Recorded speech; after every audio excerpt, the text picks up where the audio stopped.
गरीबों गुर्बत वाले गुर्बत अली और सरमाएदार वाले गाजी खान के बीच का इलाका है। मगर मैं कहना चाहता हूं महोदय, एक बात मैं बहुत स्पष्ट रूप से कहना चाहूंगा, इन जरूरतमंद मुसलमानों की लड़ाई के लिए मैं कह सकता हूं कि ये गरीब मुसलमानों के दिल की कसक और कट्टरपंथी वोट के ठेकेदारों के मन की ठसक के बीच में हमारी सरकार ने उस कसक का साथ दिया है, जिसके लिए मैं मानता हूं गरीब और पसमानदा मुसलमान निश्चित रूप से उनका आभारी होगा। हां, मगर जब इसकी बात आती तो भी माननीय खड़गे जी भी बोल रहे थे, माननीय संजय सिंह जी भी बोल रहे थे, मनोज झा जी भी बोल रहे थे कि साहब आपके यहां वो कितने पुजारी हैं और कितने किस वर्ग के पुजारी हैं। तो मैं उनको बताना चाहता हूं, केवल अकेले जूना अखाड़े ने पिछले साल 71 SC ST लोगों को महामंडलेश्वर बनाया। अरे आपको हमारे सदन में बैठे हुए बाल योगी उमेश नाथ जी नहीं दिखते? वैसे तो कहा जाता है जात ना पूछो साधु की, मगर मैं बताना चाहता हूं विश्व हिंदू परिषद के 50,000 से अधिक पुजारी ट्राइबल्स में जो शेड्यूल कास्ट है जो काम कर रहे हैं। मगर मैं हद अदब से पूछना चाहता हूं, बताइए मुल्ला मौलवी मुफ्ती मुकर्रम बारी हाफिज में से कितने पसमंदा हैं? उसमें कितने जुलाहा अंसारी गौसी बताइए मिरासी कितने हैं? बाकी छोड़िए, पसंदला बोर्ड में है क्या?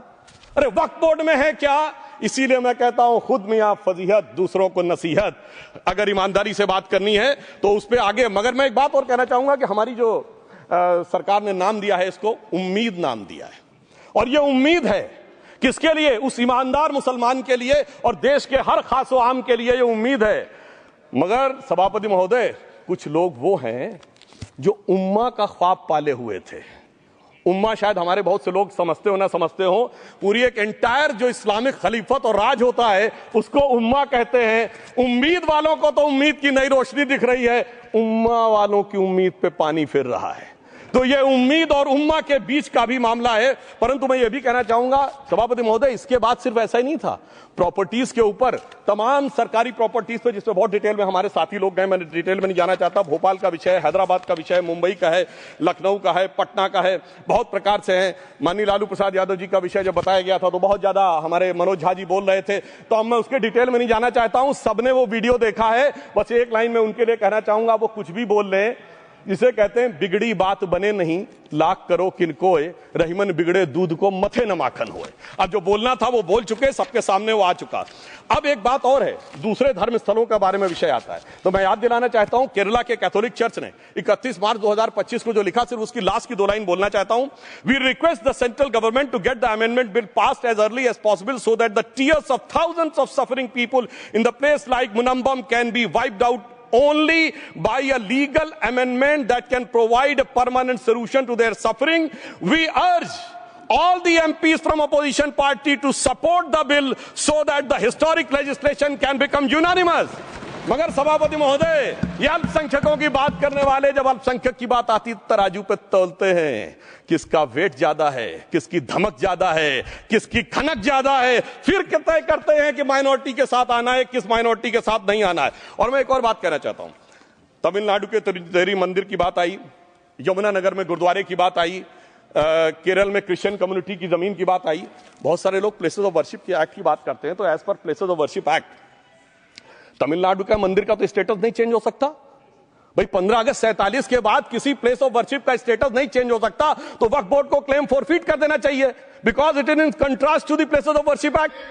परंतु अब सुनिए, यही गुरुद्वारे के बारे में भी होना चाहिए। मगर सभापति महोदय, चाहे वक्फ बोर्ड का एक्ट हो, चाहे प्लेसेस ऑफ वर्शिप एक्ट हो, एक ही को फायदा होना है, जिसे कहावत में कहते हैं खरबूजा छुरी पर गिरे या छुरी खरबूजे पे गिरे, आखिर में कटना भगवे रंग के खरबूजे को ही होता है।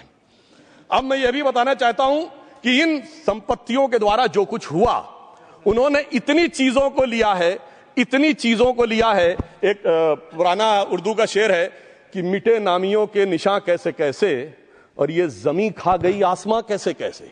इस जमीन ने कैसे कैसे लोगों को अपने में समा लिया, इसकी तमाम तारीख गवाह है। अगर मैं इसमें बहुत डिटेल में जाऊंगा तो सदन का बहुत सारा वक्त जाएगा, परंतु मैं एक बात ये कहना चाहता हूं कि जब इतना ज्यादा आगे बढ़ गया तो फिर कोर्ट ने आगे इंटरवेंशन करना शुरू किया। मैं डिटेल में नहीं जाना चाहता हूं। अभी कार्तिकेय शर्मा जी ने बहुतों ने बोला सैयद फैसल का case versus union of government, Allahabad high court के केस को कहा, मगर Bashir versus state of West Bengal case में उन्होंने बहुत क्लियर कट कहा है कि waqf is not a religious religious denomination in accordance with Article 26 of the Constitution, so the matter relating to the restricting the economic, financial, political and other sectoral activities that may be associated with religious practice under Article 25(2)(a) of the Constitution can be regulated by the state. तो मुझे लगता है अब इसके बाद कोई किंतु परंतु का स्कोप नहीं रह जाना चाहिए। परंतु उसके बाद भी सभापति महोदय जो कानून को न माने, जो कहे संविधान को नहीं मानेंगे और जो ये कहे कि साहब अदालत के आदेश को भी नहीं मानेंगे, तो फिर इसका मतलब उसके मन में तो एक ऐसी बादशाही आ गई है। इसके लिए मुझे सभापति महोदय वो पुरानी वाली फिल्म अगर लोगों को याद हो तो मुगले आजम का वो सीन याद आता है कि जब अकबर ने अनारकली को कैद कर लिया तो सलीम कहता है जब्त मैं करूं जिसकी की जमीन वीरान हो गई है, जब्त वो न करे जिनके सिर्फ शौक के बाद चाहत को ठेस पहुंची है। ये जिल्ले इलाही की बादशाही नहीं बल्कि खुदाई है। मैं कहना चाहता हूं जो संविधान को न माने, कानून का न माने, इसका मतलब वो अपनी खुदाई में जी रहा है। तो ये वो लोग हैं।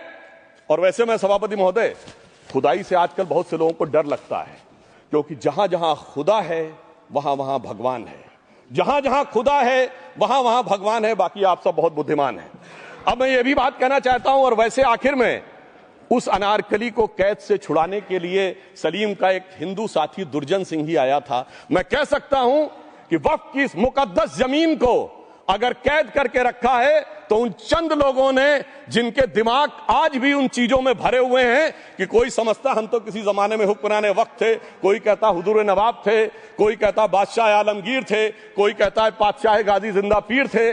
तो नदीमुल हक साहब ने जो बोला था ना, किसी के बाप का हिंदुस्तान थोड़ी है, बिल्कुल मैं कहना चाहता हूं जिन्होंने इस देश के लिए खून बहाया उनके बाप का हिंदुस्तान है, उस गरीब मुस्लिम कारीगर के बाप का हिंदुस्तान है। पर जो ये कहते हैं कि आगरे का लाल किला किसके बाप ने बनवाया, आगरे का किला किसके बाप ने बनवाया, दिल्ली का किला किसके बाप ने बनवाया, हैदराबाद का चार मीनार किसके बाप ने बनवाया, उसके बाप का यह हिंदुस्तान नहीं है।